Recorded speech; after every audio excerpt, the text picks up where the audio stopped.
Assalamualaikum warahmatullahi wabarakatuh. Waalaikumsalam warahmatullahi wabarakatuh. Alhamdulillahillazi anzala al-Qur'an hudan lin-nasi wa bayyinatin minal huda wal furqan. Wassalatu wassalamu ala asyrafil anam wa ala alihi wa ashabihil kiram, amma ba'du. Saudara-saudara kaum muslimin rahimakumullah. Setiap penganut agama di dunia ini mempunyai sesuatu kitab yang dianggapnya sebagai kitab suci. Orang Hindu punya kitab Weda. Orang Buddha punya kitab Tripitaka. Yahudi mempunyai Taurat. Nasrani mempunyai Injil. Penganut Konghucu punya kitab Tao Te Ching. Orang Majusi punya kitab Zen Avesta.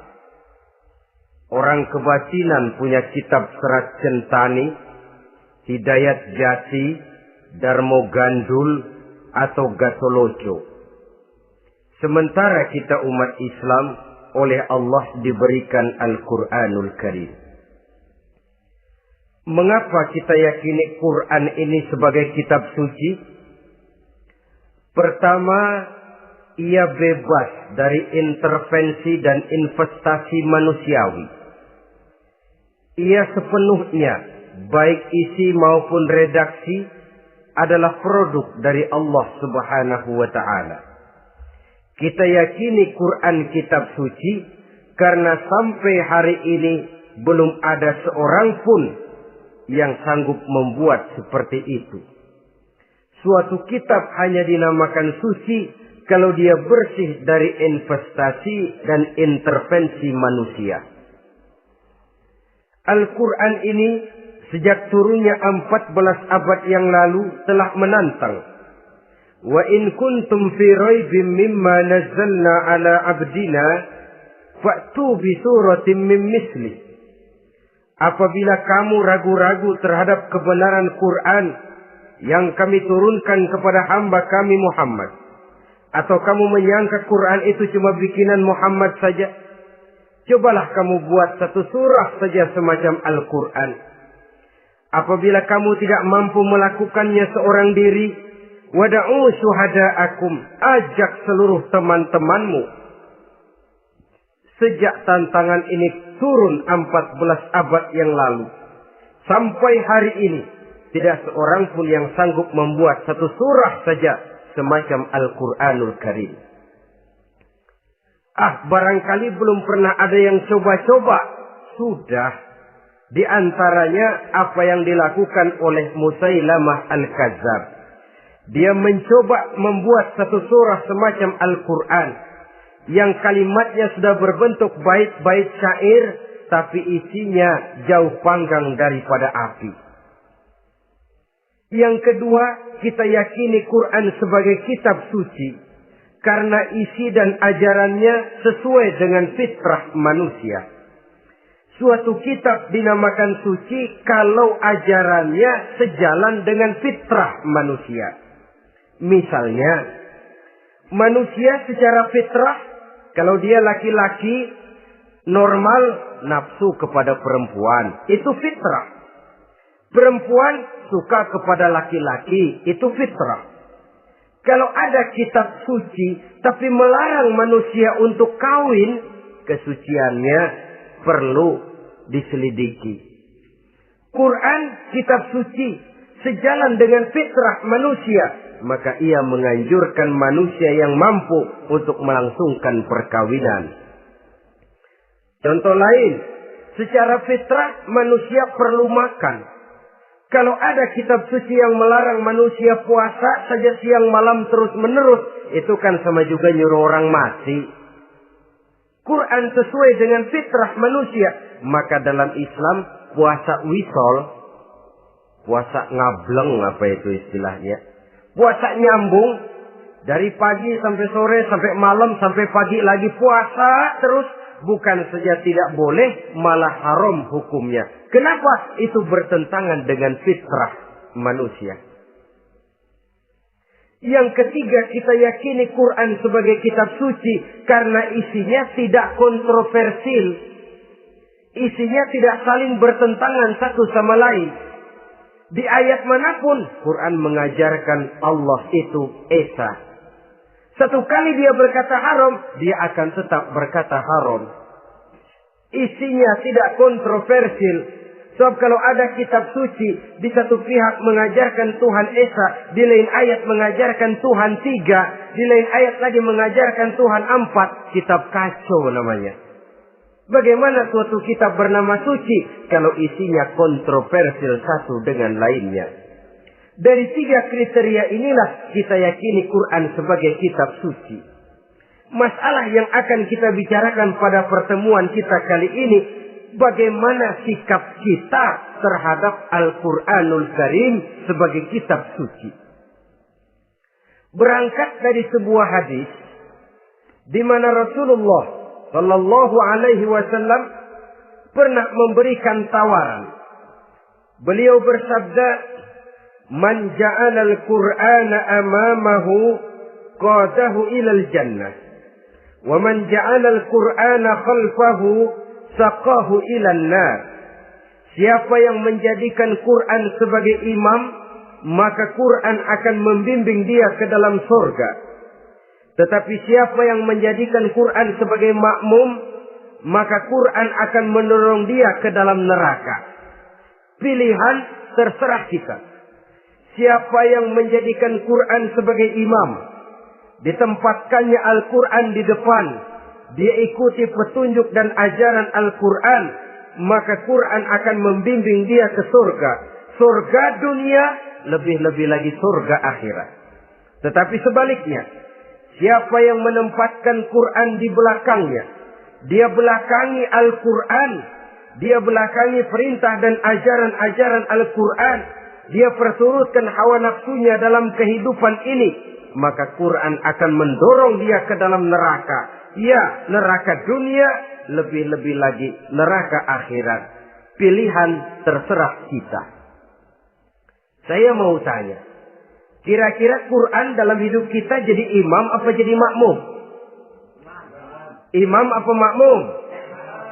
Kalau Quran jadi imam, artinya kita umat Islam jadi makmum. Resiko dan logika tentu. Makmum harus ngikuti imam. Imam takbir, makmum takbir. Imam ruku, makmum ruku. Imam sujud, makmum sujud. Imam tahiyat, makmum tahiyat. Itu namanya Quran jadi imam, kita jadi makmum. Artinya dalam terjemahannya pada kehidupan, kalau merah kata Quran, merah kita kata. Hijau kata Quran, hijau kita bilang. Ke barat kata Quran, ke barat kita pergi. Ke timur kata Quran, ke timur kita berangkat. Halal kata Quran, halal kata kita. Haram kata Quran, haram kita bilang. Itu Quran imam, kita makmum. Nyatanya kadang-kadang kontras. Nyatanya kadang-kadang paradoks. Merah kata Quran, hijau dong kata kita. Halal kata Quran, remeng-remeng kata kita. Ke barat kata Quran, ke timur kita pergi. Dalam praktek kita mau jadi makmum, Quran kita suruh jadi imam. Kita sesuaikan Quran dengan selera kita. Mana-mana ayat yang menguntungkan, mana ayat yang sesuai dengan mau kita, itu yang kita baca kuat-kuat. Itu yang kita canangkan ke tengah masyarakat ramai. Tapi manakala Quran itu bertentangan dengan nafsu kita, bertentangan dengan gaya dan kepribadian kita, kita umpetin itu Quran. Kalau kita cuma umpetin lumayan, kadang-kadang kita tuduh Quran ketinggalan zaman. Kita anggap Quran tidak relevan lagi dengan situasi dan kondisi. Kalau sudah begitu, sudah menyeberang terlalu jauh namanya. Saudara-saudara kaum muslimin rahimakumullah. Inilah makna hadis Nabi yang diriwayatkan dari Imam Ali bin Abi Thalib, bersabda Rasul, "Man qara'al Qur'ana fastazharahu fa ahalla halalahu wa harrama haramahu adkhalahul jannah." Barang siapa yang membaca Al-Quran lalu memperhatikannya, kemudian menghalalkan yang halal dan mengharamkan yang haram, maka Allah akan memasukkan orang itu ke dalam surga. Ya surga dunia, ya surga akhirat. Apabila kita renungi hadis ini, maka untuk berimam kepada Al-Quran ada 3 jalan utama yang harus kita laksanakan. Pertama, dari kalimat man qara'al Qur'an, barang siapa yang membaca Al-Quran. Ini artinya siapa yang ingin menjadikan Quran sebagai imam di dalam kehidupan, jalan pertama yang harus ditempuhnya menanamkan kegemaran membaca Al-Quranul Karim. Al-Quran gharibun fima baina qaumin la yaqra'una. Quran akan jadi asing, Quran akan jadi aneh kalau terletak di tengah rumah orang Islam yang tidak suka membaca Al-Quranul Karim. Jadi langkah pertama, tanamkan kegemaran membaca Al-Quran. Saya tidak menyalahkan kalau remaja kita gandrung kepada Stevie Wonder. Baik kalau mereka senang kepada suara emasnya Michael Jackson atau suaranya Madonna. Tapi kalau sampai harus mengalahkan kecintaan mereka kepada membaca Al-Quran, ini ironi. Sebagai orang tua, kalau anak-anak kita buta huruf Latin, katanya menghambat pembangunan. Bahkan pemerintah saja menggalakkan bebas 3B itu. Buta aksara diantaranya, supaya rakyat bisa membaca huruf Latin. Kalau anak-anak kita buta huruf Latin, katanya menghambat pembangunan.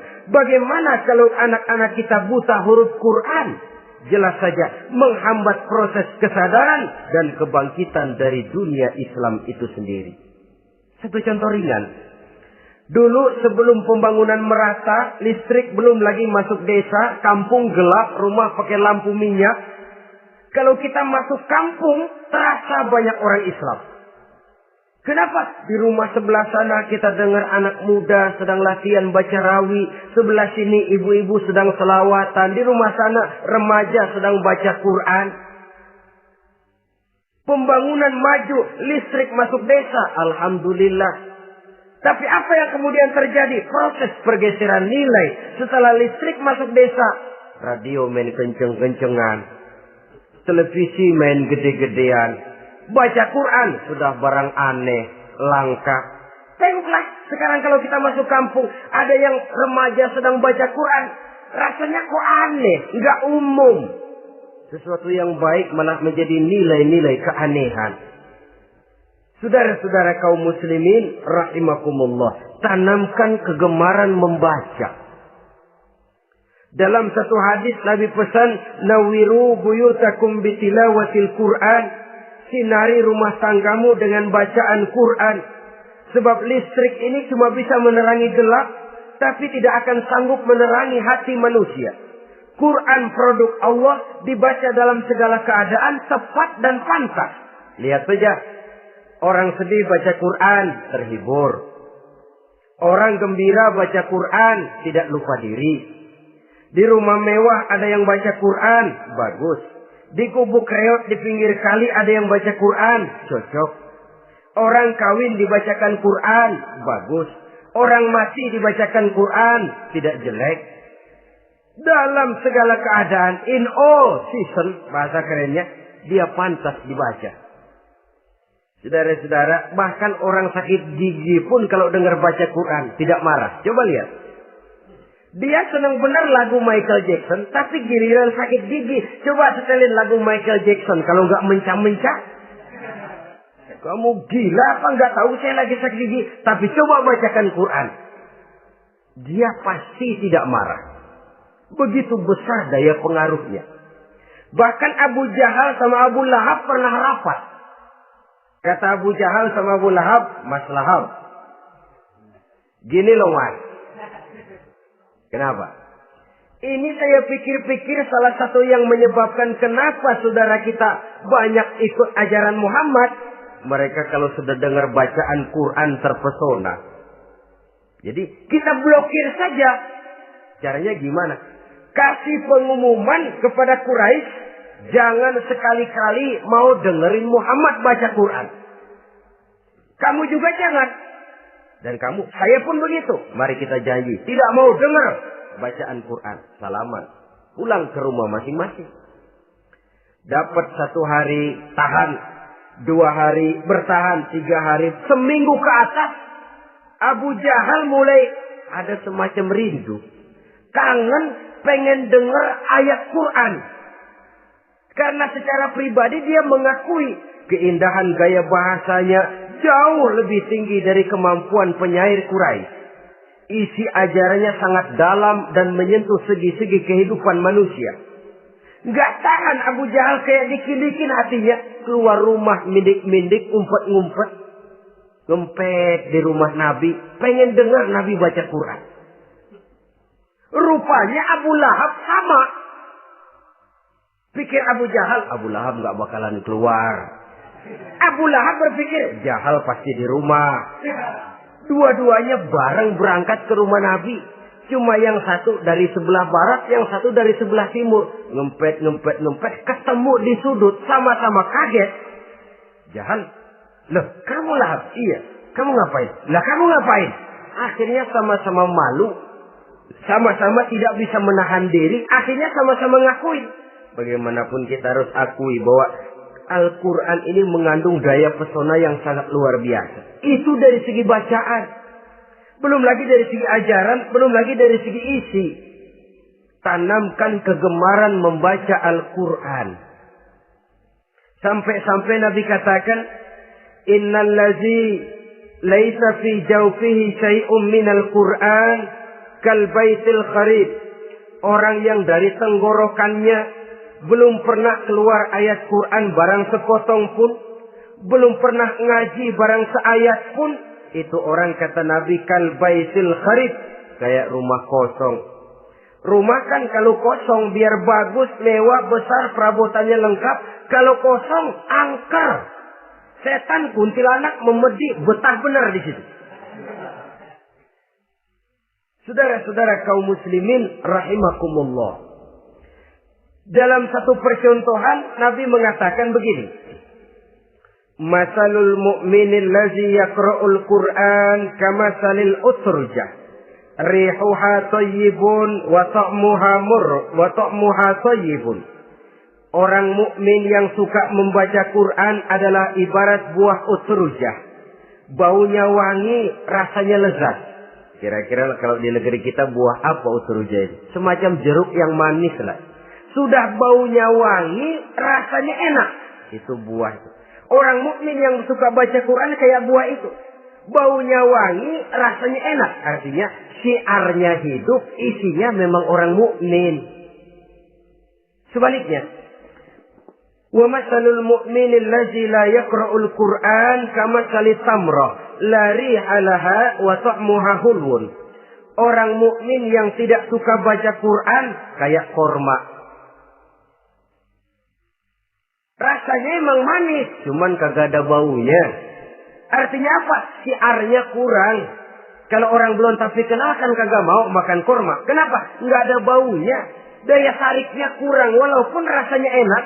Kalau daya tariknya nggak ada, kan nggak ada iklannya, tidak ada siarnya. Itu orang mukmin yang tidak suka membaca Quran. Ibarat buah, nggak ada baunya, walaupun rasanya enak. Orang kurang tergerak, kurang siar, kurang daya tarik. Sebaliknya, wa masalul munafiq allazi yaqra'ul Qur'an kamasalir raihanah. Rihuha thayyibun wa ta'muha murrun. Orang munafik yang suka baca Quran seperti buah raihanah. Apa itu? Baunya wangi, rasanya pahit.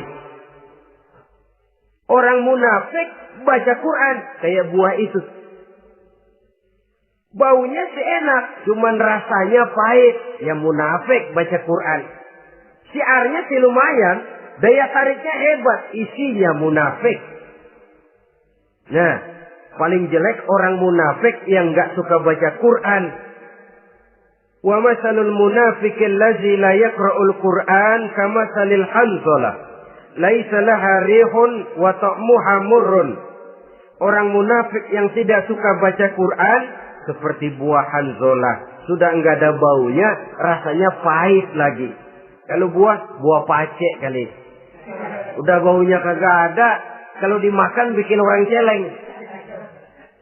Saudara-saudara kaum muslimin rahimakumullah, tanamkan kegemaran membaca Al-Qur'an, karena membaca Al-Qur'an merupakan ibadah yang besar. Bahkan kata Nabi, afdalu ibadati abdi qiraatul Qur'an. Nilai ibadah yang paling baik dari hambaku adalah ibadah membaca Al-Qur'an. Dalam sholat pahalanya lebih besar di luar sholat daripada di luar sholat. Dengan wudu pahalanya lebih besar daripada tanpa wudu. Mengerti pahalanya lebih besar daripada tidak mengerti. Tapi tidak mengerti pun jangankan membaca, mendengar saja orang baca Quran dengan baik sudah didoakan untuk mendapat rahmat. Berpahala mendengar bacaan Al-Quran walaupun tidak mengerti. Apalagi membaca sendiri, apalagi mengerti apa yang kita baca, tentu pahala itu akan jauh lebih besar. Ini yang pertama. Tanamkan kegemaran membaca Al-Quranul Karim. Yang kedua, dalam hadis tadi, fastazharuhu. Man qara'al Qur'ana fastazharuhu. Siapa yang membaca Al-Quran kemudian memperhatikannya. Jadi kalau kita mau berimam kepada Al-Quran, setelah menanamkan kegemaran membaca, yang kedua, perhatikan, pahami isinya. Jangan seperti monyet pakai mahkota, ketawa girang, cengengesan, tapi dia tidak tahu arti kebesaran mahkota yang disandangnya. Bangga dengan Al-Quran, tapi apa kandungannya kita tidak mengerti. Untuk memahami Al-Quran ini, caranya bagaimana? Tentu mudah saja.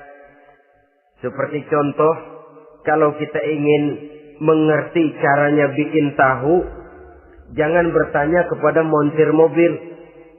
Montir mobil ahli betul urusan mesin. Tapi kalau urusan tahu, tanya dong tukang tahu. Untuk mengerti rahasia dan seluk-beluk Al-Quran, kita harus bertanya kepada orang yang memahami seluk-beluk Al-Quran. Para ulama, para kiai, para ustadz. Yang kita tahu kualitas keilmuannya, kita yakini loyalitas dan integritasnya kepada Islam ini. Kenapa? Ayat-ayat Quran itu elastis. Dia dibawa kemana saja mau. Ditafsirkan menurut kemauan orang bisa. Paling celaka kalau yang belajar tidak punya dasar, yang mengajar punya maksud lain. Sesat dan menyesatkan. Yang ngajar punya nafsu ambisi. Yang belajar tikus budak. Yang memang tidak punya dasar apa-apa. Sekali belajar langsung tafsir. Cara wudhu yang baik saja belum ngerti. Cara ruku dan sujud yang baik saja belum bisa. Yang membatalkan sholat apa ndak bisa, ndak ngerti. Sekali langsung. Enggak, supaya kita langsung saja belajar langsung Al-Quranul Karim. Tidak jelek. Cuma akan lebih baik kalau sebelumnya ada unsur penunjang dari nilai-nilai keilmuan dalam Islam ini. Disinilah perlunya menghidupkan majelis-majelis taklim. Sebab kalau Al-Quran hanya dipahami dan dikutak-kutik menurut maunya rasio saja, kekuatan rasio terbatas.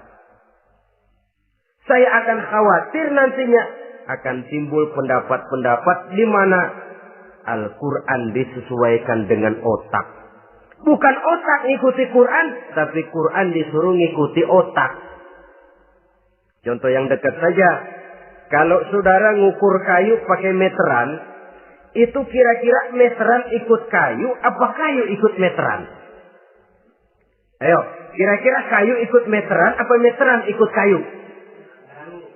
Meteran ikut kayu. Bagus. Kalau meteran ikut kayu, artinya nggak ada meteran benar di dunia ini. Kayunya kependekan, meterannya dipotong. Kan begitu loh. Meteran ikut kayu namanya. Bukan meteran ikut kayu, tapi kayu yang harus ikut meteran. Otak harus ikut wahyu. Jangan wahyu disuruh ikut otak. Manusia ikut Quran, jangan Quran disuruh ikut manusia. Dan kaum orientalis, ya, orang barat di luar Islam yang mendalami, mempelajari Islam dengan tujuan mencari kelemahan Islam untuk menghantam umat Islam. Itu sengaja mencari ayat-ayat yang mereka kumpulkan untuk menghantam umat Islam. Supaya mereka meragukan Qur'annya untuk kemudian pada suatu saat meninggalkan Qur'an sama sekali. Timbullah pendapat ada ayat Quran yang sudah tidak sesuai lagi katanya dengan situasi dan kondisi. Seolah-olah otak manusia sudah jauh lebih pintar daripada Al-Quranul Karim. Saudara-saudara kaum muslimin rahimakumullah. Inilah yang kita berlindung dari Allah. Sebab secara demikian dengan kata lain kita secara tidak sadar sudah mengurangi kemahamutlakan dan kesempurnaan dari Allah Subhanahu wa ta'ala. Untuk memahami Al-Quran, maka kita harus bertanya kepada ahlinya. Mengaji, menghidupkan majelis-majelis taklim. Jangan sampai Al-Quran menjadi awam di tengah masyarakat Islam sendiri. Ini jalan yang kedua, memahami isinya. Sehingga dengan demikian, manakala Al-Quran dibacakan orang, pemikiran kita tidak lagi terpusat kepada kemerduan suara orang yang membaca, tapi tertuju kepada isi yang dikandungnya. Sehingga dalam kondisi semacam itu, boleh jadi tiap kali dibacakan Al-Quran, nilai iman makin tambah. Kita dengar orang baca, Alam tara kaifa fa'ala rabbuka bi ashabil fil. Terbayang oleh kita bagaimana Raja Abrahat dengan pasukannya mau menghancurkan Ka'bah. Bagi Allah cukup menurunkan burung ababil. Hancur lebur Abrahat, raja besar dengan seluruh pasukan gajahnya. Berantakan dibuatnya cuma dengan burung ababil. Allah maha besar, Allah maha kuasa. Tambah iman. Kalau tidak, ya seperti yang banyak terjadi. Quran menceritakan azab, kita malah kesenangan. Walakum azabun alim. Kamu akan mendapat azab yang pedih. Kita teriak di pojokan, toyib, toyib. Allah, alhamdulillah. Digambarkan azab malah baik-baik. Bahwa kita suka, kita gemar kepada bacaan Quran dengan suara yang merdu, alhamdulillah. Akan lebih baik lagi kalau kita mengerti apa yang dibacanya. Sebab perintah membaca tersirat makna perintah untuk memahami. Perintah memahami tersirat makna untuk mengamalkan. Dengan kata lain, kita hanya bisa mengamalkan Quran dengan baik kalau kita mengerti isinya. Kita hanya bisa mengerti isinya kalau kita rajin membacanya. Baik membaca yang tersirat, baik membaca yang tersurat dengan petunjuk para alim ulama, para kiai, dan orang-orang yang ahli di bidang itu. Saudara-saudara kaum muslimin rahimakumullah. Inilah jalan kedua. Upayakan memahami isinya. Hidupkan kajian-kajian agama. Hidupkan majelis-majelis taklim.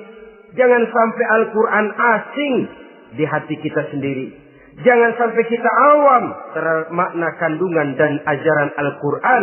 Sementara kita yakini bahwa dialah yang akan bisa membimbing kita menuju kebahagiaan sejak dari dunia sampai ke akhirat nanti. Jalan ketiga untuk berimam kepada Al-Quran. Setelah menanamkan kegemaran membaca, lalu berupaya memahami isinya.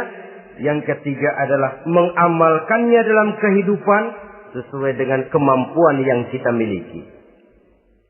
Quran tidak akan membawa berkah Kalau ajaran yang terkandung di dalamnya kita baca, tapi kemudian kita injak-injak dalam praktek kehidupan. Quran mengatakan riba haram, tapi praktek kita dalam hidup malah senang betul kepada riba. Quran mengajarkan jagalah kesatuan persatuan dan ukhuwah Islamiyah. Praktek yang kita lakukan malah centang perenang, malah saling bertolak belakang, malah kadang menjegal kawan seiring, menggunting dalam lipatan, ramai kita dengan kita. Lalu kelemahan pun menjadi kenyataan di mana-mana. Quran sekali lagi tidak akan membawa berkah kalau yang kita baca kita injak-injak. Tentang pengamalan Al-Quran ini, Allah Subhanahu wa ta'ala mengklasifikasi manusia dalam firman-Nya. Tsumma awrasna al-kitaba allazina istafaina min ibadina. Kemudian kami wariskan Al-Quran ini kepada hamba-hamba kami yang kami pilih. Ya Allah, coba saja kita lihat ayat ini. Quran kitab pilihan. Diberikan kepada umat pilihan, yaitu kita-kita ini. Lalu bagaimana umat pilihan ini setelah menerima Al-Quran? Terbagi dalam 3 kelompok besar. Pertama kata Allah, فَمِنْهُمْ ظَالِمٌ لِنَفْسِهِ. Di antara mereka ada yang setelah menerima Al-Quran, kemudian zalim kepada dirinya sendiri. Artinya, hanya mulutnya saja yang menerima Al-Quran, tapi perbuatannya menginjak-injak Al-Quran. Orang semacam ini tidak zalim kepada Allah, tidak zalim kepada Rasulullah, tetapi orang semacam ini zalim kepada dirinya sendiri. Dia terima Quran dengan mulutnya, tapi dia injak-injak Quran dengan perbuatannya. Na'udzubillah summa na'udzubillah. Kelompok yang kedua, وَمِنْهُمْ مُقْتَسِدٌ. Di antara mereka ada yang setelah menerima Al-Quran lalu muqtasid. Muqtasid ini 50-50. Ngambil jalan tengah. Ajaran Quran dipakai, ajaran setan dikerjain. Artinya juga perintah Quran oke, larangan Quran ho-oh. Saudara-saudara, malaikat bingung bagaimana monternya nih anak ini. Perintah Quran dikerjain, larangan Quran juga dikerjain. Ini muqtasid. Nah, yang ideal adalah golongan yang ketiga kata Allah, wa minhum sabiqun bil khairati biiznillah. Di antara mereka ada lagi yang setelah menerima Al-Quran lalu berlomba-lomba melaksanakannya, berlomba-lomba mengamalkan kebaikan. Dan itu hanya bisa terjadi biiznillah, dengan izin dari Allah. Hidayah, saudara-saudara. Berapa banyak orang yang mengerti Quran, tapi hidupnya jauh dari cahaya Quran. Berapa banyak orang yang ahli Quran, tapi cahaya Quran tidak menerangi kehidupannya. Berapa banyak orang yang ahli hukum, tapi bikin bingung masyarakat dengan fatwanya. Saudara-saudara kaum muslimin, kenapa bisa terjadi? Itu tidak ada hidayah, tidak biiznillah, tidak ada izin dari Allah. Maka bisa membaca Quran, alhamdulillah. Bisa memahaminya, kita bersyukur kehadirat Allah. Lebih penting dari itu, kita mohon hidayah agar bisa mengamalkannya sesuai dengan kemampuan kita. Saudara-saudara kaum muslimin, rahimakumullah. Mana yang lebih banyak di zaman kita sekarang ini? Kita bisa analisa. Ada yang menerima Quran hanya dengan mulutnya saja. Kalau ditanya, Tuhanmu siapa? Allah. Kiblatmu mana? Ka'bah. Saudaramu siapa? Umat Islam. Kitab sucimu apa? Quran. Kamu bisa baca? Enggak. Ya, kalau cuma enggak bisa baca, barangkali kadang-kadang Quran saja pun tidak punya. Ini yang ironi, ini yang menyedihkan. Saudara-saudara kaum muslimin rahimakumullah. Tanpa melaksanakan konsepsi Al-Quran di dalam kehidupan, maka kesenangan kita membacanya, pengertian kita tentang Al-Quran barangkali tidak akan bisa berbuat terlalu banyak di dalam kehidupan. Maka sekarang ini sudah ada terjemahan Quran dalam bahasa Indonesia, dalam bahasa daerah, dalam bahasa Inggris, Belanda, bahkan Jerman, yang masih harus terus dan selalu ditingkatkan terjemahan Quran di dalam kehidupan. Dengan kata lain, kita umat Islam menunggal dengan Quran kita. Jangan cuma jadi kebanggaan Islam tinggi, tidak ada yang lebih tinggi dari Islam. Quran kitab suci, tidak ada yang bisa menandinginya. Qurannya, tapi umatnya, kadang-kadang kita ini jauh panggang daripada api. Kita bersyukur musabaqah tilawatil Quran dihidupkan dengan biaya bermiliar rupiah. Sejak dari tingkat kelurahan, kecamatan, wali kota, provinsi, sampai kepada tingkat nasional. Untuk menanamkan kegemaran membaca Quran. Setelah itu, hendaknya diadakan peningkatan dengan upaya memahaminya. Sehingga pada suatu saat, boleh kita adakan musabaqah pengamalan Quran.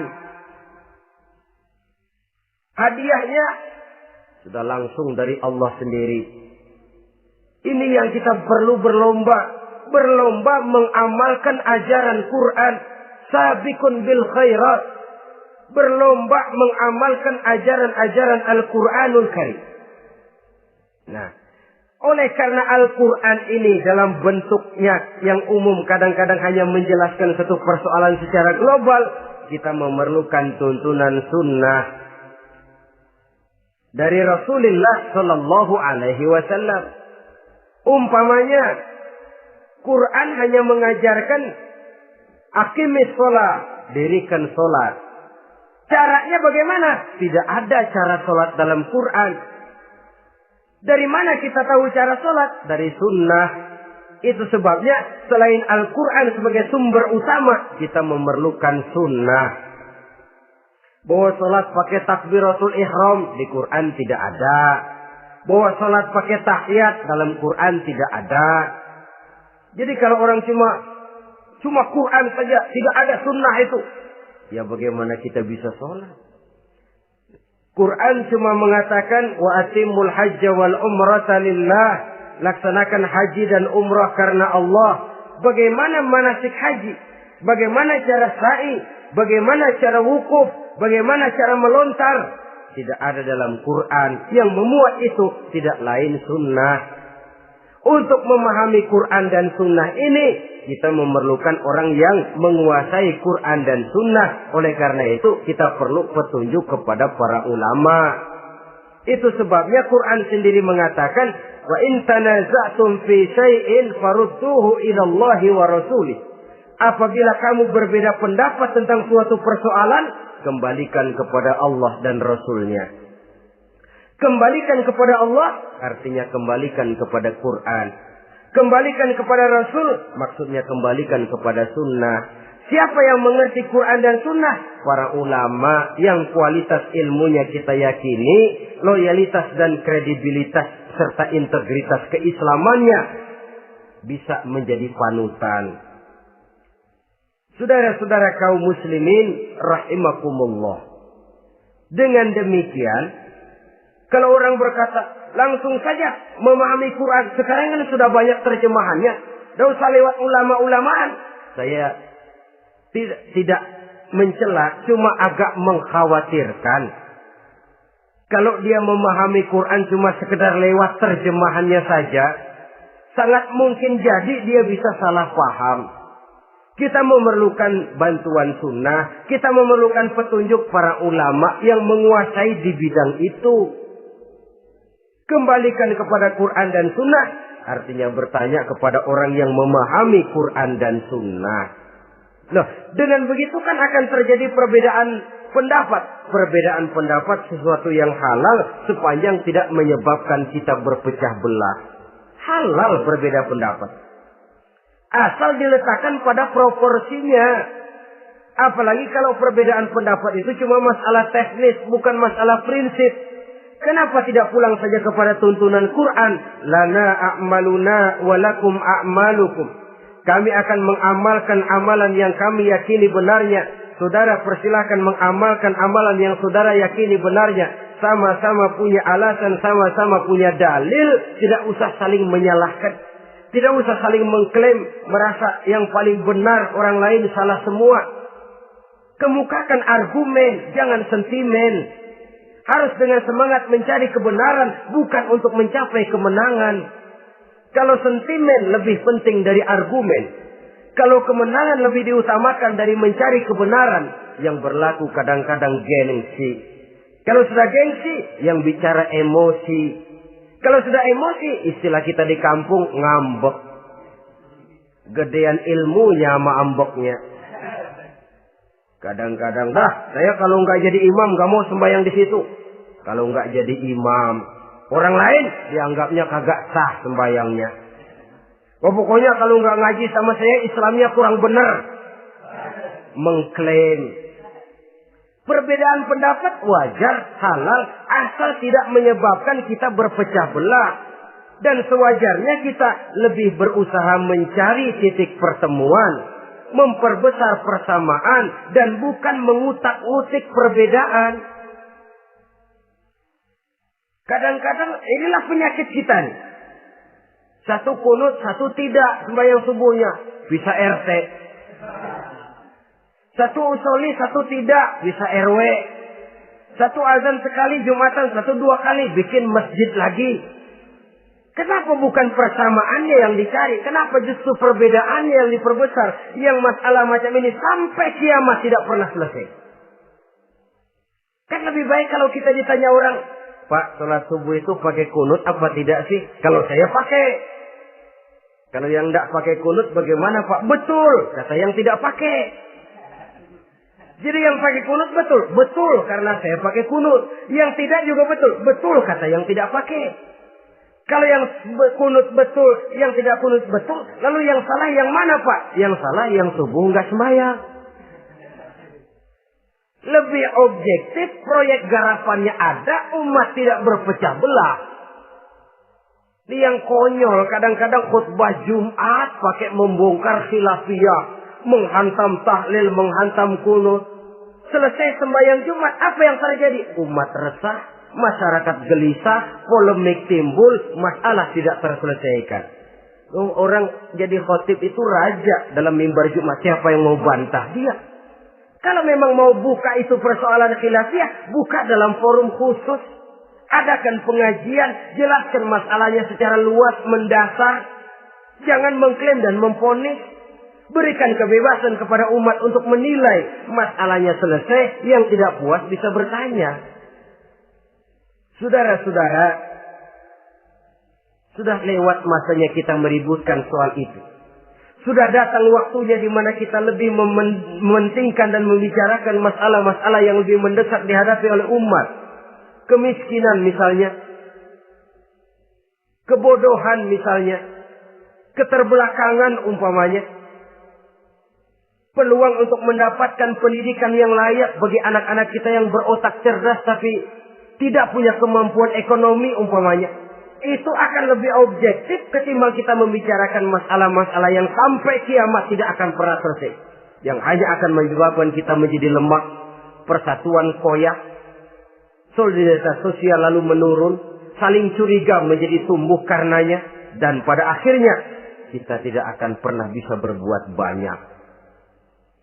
Untung kalau tidak menjadi tertawaan bagi orang yang berdiri di luar pagar. Saudara-saudara kaum muslimin rahimakumullah. Sekali lagi, Al-Quran tidak akan membawa berkah kalau yang kita baca, kita injak-injak. Oleh karenanya, untuk berimam kepada Quran ini, sekali lagi pertama, tanamkan kegemaran membaca. Yang kedua, upayakan memahami isinya melalui bimbingan orang yang ahli bidang itu. Yang ketiga, amalkan sesuai dengan kemampuan. Sebab itu ada prinsip, kalau isi suatu hadis nampaknya bertentangan dengan otak, kesohihan hadis itu boleh diperiksa. Tapi kalau ayat Quran nampaknya bertentangan dengan otak, otaknya yang harus diperiksa.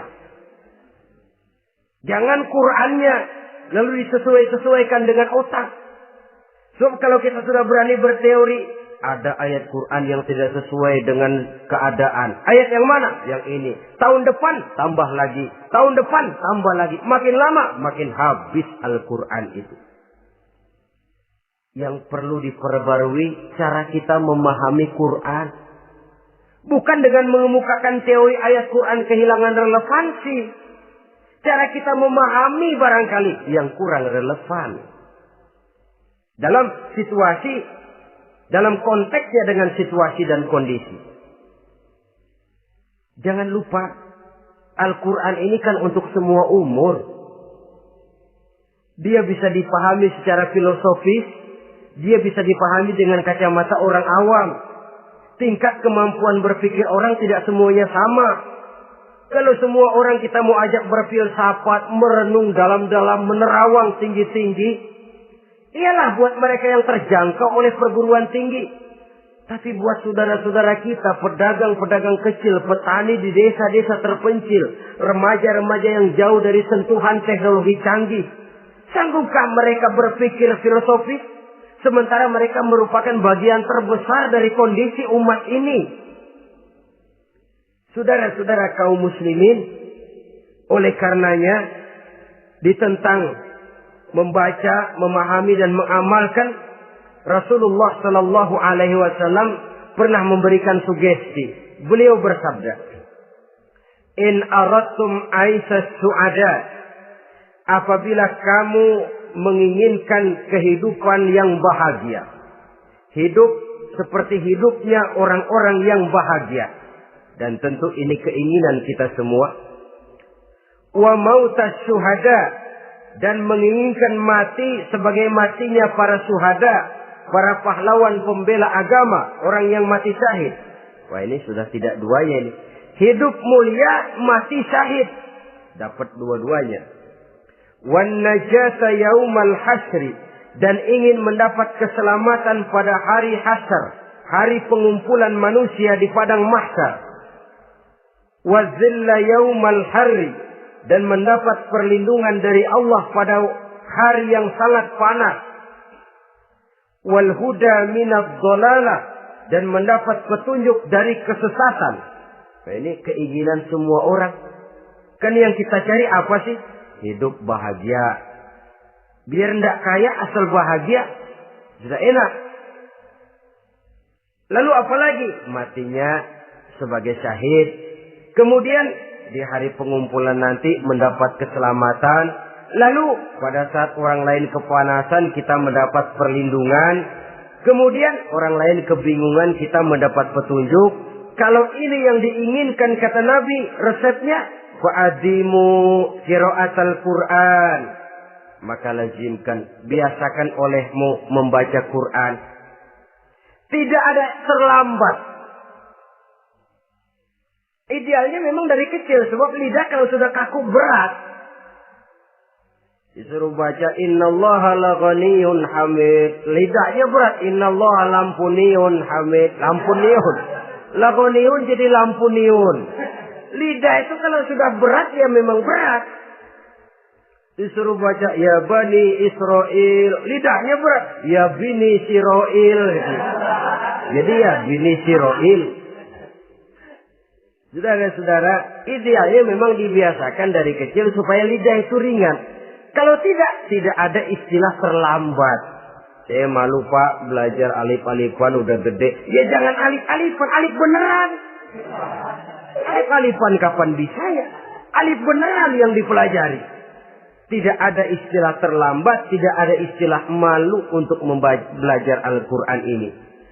Saudara-saudara kaum muslimin rahimakumullah. Ini sugesti untuk menanamkan kegemaran membaca.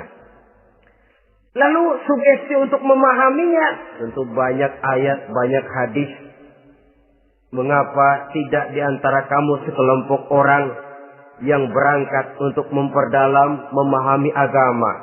Falaula nafaro min kulli firqatin minhum ta'ifatun liyatafaqahu fid din. Di tengah kelompok orang yang berangkat belajar teknologi canggih. Di tengah grup orang yang mendalami ekonomi. di tengah kelompok orang yang membidangi hukum, di tengah kelompok orang yang sibuk meneliti ilmu-ilmu kedokteran, mengapa tidak ada kelompok orang yang secara takhasus liyatafaqahu fid din, mendalami agama ini, mendalami Quran ini, harus ada. Lalu sugesti untuk mengamalkan Al-Quran kelihatan dari peringatan Allah yang kita bisa temukan pada surah Toha ayat 124 sampai dengan 127.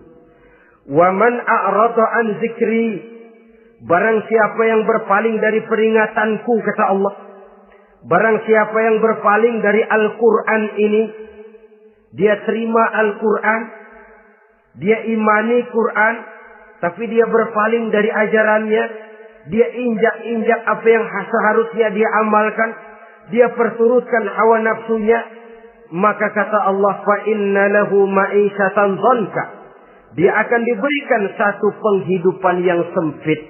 Inna lillahi wa inna ilaihi raji'un. Diberikan hidup yang sempit. Kalau hidup sudah terasa sempit, bagaimanapun luasnya rumah, sempit.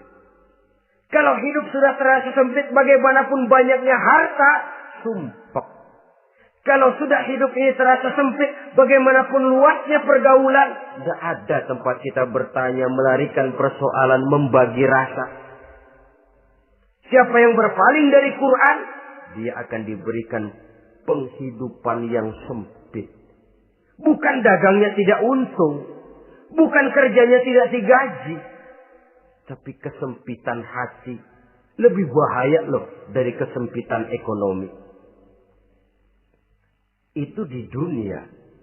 Di akhirat, wa nahsyuruhu yaumal qiyamati a'ma. Di akhirat nanti dia akan dikumpulkan oleh Allah dalam keadaan buta. Ya Allah, ya Rasul. Padahal ke akhirat kita baru tumben. Sekali ke akhirat buta. Masya Allah. Di tempat kita lahir saja, kalau tadinya kita melihat, tahu-tahu menjadi buta, kita bingung. Padahal jalan sudah pernah kita lihat, arah sudah pernah kita tahu. Bagaimana di padang mahsyar nanti? Kemana jalan yang akan ditempuh? Kepada siapa kita hendak bertanya? Mana teman, mana istri, mana anak? Buta pula kita. Satu kesengsaraan yang merupakan puncak kesengsaraan. Dikala itu orang yang semacam tadi protes. Rabbi, lima hasyartani a'ma wa qad kuntu basira. Wahai Allah, kenapa hari ini saya dikumpulkan dalam keadaan buta? Padahal ketika di dunia dulu saya melihat, saya menyaksikan gunung yang menjulang tinggi ke angkasa. Saya melihat lautan yang luas terhampar biru membentang. Saya saksikan luas tanah, sawah luas menguning. Saya saksikan keindahan alam. Di dunia saya melihat Allah.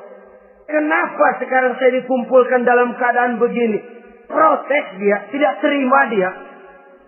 Allah jawab, kadzalika atatka ayatuna fanasisaha. Kata Allah, begitulah memang. Dahulunya waktu di dunia telah datang ayat-ayat kami kepadamu. Telah turun Al-Quran. Telah datang agama. Fanasisaha. Tapi kamu lupakan dia. Kamu lupakan Quran. Kamu lupakan Islam. Datang ayat, turun Quran, turun agama. Kamu belaga pilon. Kamu belaga enggak tahu. Wa kadzalikal yauma tunsa. Maka hari ini pun begitulah kamu dilupakan. Sebagaimana dulu waktu di dunia, kamu telah melupakan ayat-ayatku, melupakan kitabku, melupakan ajaran-ajaranku. Hari ini kamu pun dilupakan. Seolah-olah Tuhan cuma nggak bilang, mereka protes, Tuhan, kenapa saya buta padahal di dunia saya ngelihat. Kata Tuhan, kalau bahasa kita, lu rasain. Lu sih, kenapa dulu di dunia? Pura-pura nggak lihat. Kenapa waktu di dunia? Pura-pura nggak tahu. Kenapa waktu di dunia? Kamu lupakan Quran. Maka hari ini pun engkau kami lupakan. Wa kadzalikal yauma tunsa. Wa kadzalika najzi man asrafa walam yu'min bi ayati rabbih wal azabul akhirati asyaddu wa abqa. Demikianlah kami membalas orang yang berlebih-lebihan, orang yang melampaui batas dan tidak mau beriman kepada ayat-ayat Tuhannya, dan sungguh siksa akhirat itu lebih dahsyat dan lebih kekal. Siksa dunia mungkin kelaparan, kekurangan ekonomi, kekurangan pakaian, tapi berapa hari paling lama seumur manusia? 70 tahun umur kita, ya paling lama begitulah. Tapi siksa akhirat, kesengsaraan akhirat, kesengsaraan neraka, asyaddu wa abqa, lebih dahsyat dan lebih kekal. Di zaman sekarang orang bukan cuma berbuat potong kompas, berpikir pun potong kompas, berpikir pun ngambil jalan pintas. Dia lebih memilih kesenangan yang sedikit dengan mengorbankan kesenangan yang abadi. Dia mengejar surga yang sebentar dengan menghancurkan surga yang kekal. Dicarinya surga dunia, hidup cukup, rumah bagus, makan bagus, pakaian bagus, istri bagus, dengan menghalalkan segala macam cara, berpaling daripada kehidupan agama, lalu menginjak-injak Al-Quranul Karim. Kita berlindung kepada Allah, jangan sampai dimasukkan dalam kelompok yang di akhirat nanti dibangkitkan dalam keadaan buta. Na'udzubillah summa na'udzubillah. Di sini kita terkesan dengan apa yang dikatakan Sayyid Muhammad Abduh. Al-Islam mahjubun bil muslimin. Kebesaran Islam kadang-kadang tertutup oleh tingkah laku umat Islam sendiri. Keluhuran dan kesempurnaan Al-Quran tertutup oleh kebodohan umat Islam. Sedangkan untuk mengungkapkan rahasia Al-Quran ini diperlukan keahlian yang kompleks. Saudara yang di Fakultas Teknik belajar teknologi, ungkap buka rahasia Quran di bidang teknologi. Saudara yang di bidang kedokteran, ungkap buka rahasia Al-Quran di bidang kedokteran. Saudara yang ahli geologi, pelajari struktur kulit bumi dengan mengungkap rahasia Al-Quran. Sehingga pengkajian kita tentang teknologi, pengkajian kita tentang angkasa luar, pengkajian kita tentang anatomi manusia akan berakhir kepada Subhanaka ma khalaqta hadza batila. Ya Allah, tidak satu pun yang Engkau ciptakan ini sia-sia. Perut bumi mengandung minyak, timah, kekayaan yang berharga untuk manusia. Mempelajari angkasa luar bisa memahami musim dan menyelamatkan manusia. Mempelajari rimba belantara, teknologi canggih, akhirnya akan memperkuat nilai-nilai iman. Menerjemahkan ajaran Quran lewat disiplin ilmu yang kita kuasai masing-masing. Untuk kemudian bekerja sama, bahu-membahu dalam rangka mengimani Al-Quran, mengamalkan Al-Quran, dan mengawal keluhuran Al-Quranul Karim yang atas dasar tuntunannya kita hidup, untuknya kita berjuang, dan dalam bimbingannya kita ingin kembali menghadap Allah Subhanahu wa Ta'ala. Inilah pertemuan yang singkat ini. Mudah-mudahan kita diberikan kekuatan oleh Allah untuk berimam kepada Al-Quran, menjadikannya sebagai pedoman utama di dalam kehidupan kita. Terima kasih atas segala perhatian. Mohon maaf atas segala kekurangan. Usikum wa nafsi bitaqwallah. Wassalamualaikum warahmatullahi wabarakatuh.